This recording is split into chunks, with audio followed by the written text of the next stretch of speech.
दोस्तों, इंडिया में हर आदमी टैक्स पे करता है, इसलिए उसका पूरा अधिकार है कि वह जान सकता है कि टैक्स का पैसा गवर्नमेंट कहां पर खर्च कर रही है।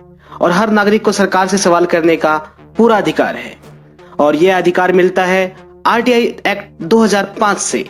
दोस्तों, इस वीडियो में हम बात करेंगे आरटीआई के बारे में, जैसे आरटीआई के नियम क्या है, आरटीआई कैसे लगाते हैं, आरटीआई लगाने की फीस कितनी है, आरटीआई एप्लीकेशन कैसे लिखते हैं और आरटीआई अपील कहां पर कर सकते हैं।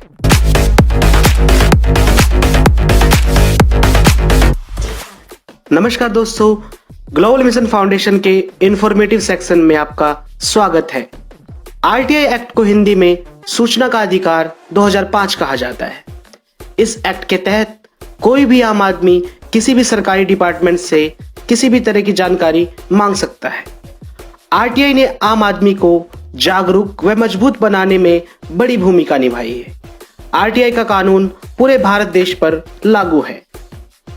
आइए सबसे पहले हम बात करते हैं राइट टू इंफॉर्मेशन के नियम क्या है। इस कानून का मकसद सरकारी विभाग की जवाबदेही तय करना है और साथ ही पारदर्शिता लाना है, जिससे कि भारत में करप्शन खत्म किया जा सके। इसके लिए सरकार ने स्टेट इंफॉर्मेशन कमीशन और सेंट्रल इंफॉर्मेशन कमीशन बनाए हुए हैं। अब जानते हैं आरटीआई के तहत सूचना लेने के नियम। आरटीआई के तहत सूचना लेने का जो पहला नियम है, ऐसी जानकारियां जिसे एमपी एमएलए को देने से इनकार नहीं किया जा सकता, उसे किसी आम व्यक्ति को देने से भी इनकार नहीं किया जा सकता। दूसरा नियम, सिर्फ भारतीय नागरिक ही इस कानून का लाभ उठा सकते हैं। तीसरा नियम, सरकारी विभाग में एक से ज्यादा अधिकारियों को पब्लिक इंफॉर्मेशन ऑफिसर के रूप में नियुक्त किया जाना जरूरी है। चौथा नियम, भारत का नागरिक अपनी जानकारी किसी भी रूप में मांग सकता है। पांचवा नियम, केवल रिटेंशन पीरियड तक की सूचनाएं मांगी जा सकती है, जितने अवधि तक सरकारी विभाग को रिकॉर्ड रखने की जिम्मेदारी है। छठा नियम, आरटीआई की फीस 10 रुपए है और बीपीएल कार्ड धारकों के लिए यह बिल्कुल फ्री है। सातवां नियम, आरटीआई की fees demand draft, postal order और ऑनलाइन पेमेंट मोड द्वारा की जा सकती है। आठवां नियम, आरटीआई के अंतर्गत मांगी गई सूचना के लिए 30 दिन का निश्चित समय तय किया गया है।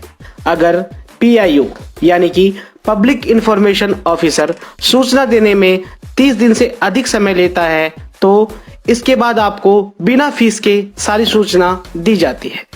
9वां नियम, आरटीआई के दायरे में आने वाली इन सभी विभागों से आप इंफॉर्मेशन प्राप्त कर सकते हैं, जैसे कि president, prime minister, governor, chief minister, MP, MLA, election office, all government offices, bank, hospital, insurance company, mobile company, सभी courts, local bodies, police departments और भी।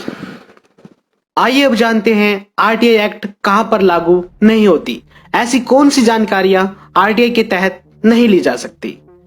किसी भी खुफिया विभाग की जानकारियां जिसके सार्वजनिक होने से देश की सुरक्षा और अखंडता को खतरा हो, दूसरे देशों के साथ भारत के जुड़े मामले, थर्ड पार्टी इंफॉर्मेशन और प्राइवेट सेक्टर इंफॉर्मेशन नहीं ले सकते हैं। आइए अब जानते हैं आरटीआई एप्लीकेशन कैसे लिखें। चलिए हम बात करते हैं आरटीआई एप्लीकेशन कैसे लिखी जाती है। सूचना पाने के लिए कोई भी तय फॉर्मेट नहीं है। आप सादे कागज पर लिखकर या टाइप कराकर 10 रुपए की फीस के साथ अपनी एप्लीकेशन संबंधी अधिकारी के पास लगा सकते हैं, या आप ऑनलाइन भी आरटीआई फाइल कर सकते हैं। आप हिंदी, इंग्लिश और किसी भी स्थानीय भाषा में एप्लीकेशन दे सकते हैं। एप्लीकेशन में आपको यह लिखना होगा कि आपको क्या इंफॉर्मेशन चाहिए, कितने टाइम पीरियड की चाहिए। आपको अपनी कोई भी निजी जानकारी देने की कोई आवश्यकता नहीं है, सिर्फ आपको अपना पता लिखना होगा। आरटीआई के तहत जानकारी देने से कब मना किया जा सकता है। चलिए बात करते हैं आरटीआई के तहत इंफॉर्मेशन देने से कब इनकार किया जा सकता है। कुछ खास हालात में ही पब्लिक इंफॉर्मेशन ऑफिसर आपकी एप्लीकेशन लेने से मना कर सकता है, जैसे कि इंफॉर्मेशन किसी दूसरे पब्लिक इंफॉर्मेशन ऑफिसर की हो, या फिर पब्लिक अथॉरिटी के नाम पर हो, या फिर आप ठीक तरह से सही फीस का भुगतान ना कर पाए हो। अगर सरकारी डिपार्टमेंट के रिसोर्सेज का गलत इस्तेमाल होने की आशंका हो या नुकसान होने की आशंका हो, इस स्थिति में भी ऑफिसर आपको इन्फॉर्मेशन देने से मना कर सकता है।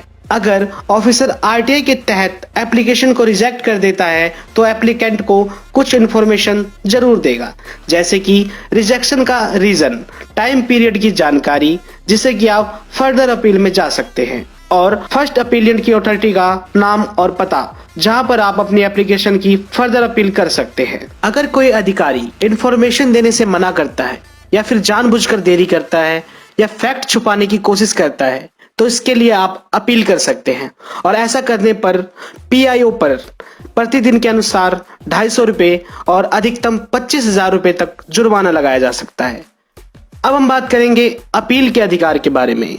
अगर एप्लीकेंट के तय सीमा में सूचना प्रोवाइड नहीं की जाती या इंफॉर्मेशन से सेटिस्फाइड नहीं है तो फिर फर्स्ट अपीलियंट अथॉरिटी के सामने अपील कर सकता है। अपील करने के लिए कोई फीस नहीं देनी होती। अपील की एप्लीकेशन में हमें आरटीआई की एप्लीकेशन की कॉपी, आरटीआई फीस की रसीद, पोस्टल रिसिप्ट, पीआईओ की जवाब की कॉपी लगानी होती है। आपके पास 30 दिन का समय है फर्स्ट अपील फिल करने का। फर्स्ट अपीलियंट अथॉरिटी को अपील की 45 दिनों में डिसीजन देना होता है। चलिए बात करते हैं, अगर आपकी फर्स्ट अपील में सुनवाई नहीं होती है तो सेकंड अपील कहाँ करनी है। अगर आपकी फर्स्ट अपील सबमिट करने के बाद 45 दिनों में सेटिस्फैक्ट्री रिप्लाई नहीं मिलता है और कोई जवाब नहीं मिलता है तो 45 दिनों के अंदर हम सेकंड अपील फाइल कर सकते हैं। सेकंड अपील हमें स्टेट गवर्नमेंट अथॉरिटी के अंतर्गत स्टेट इंफॉर्मेशन कमीशन और सेंट्रल इंफॉर्मेशन कमीशन में फाइल कर सकते हैं। आज की वीडियो में बस इतना ही।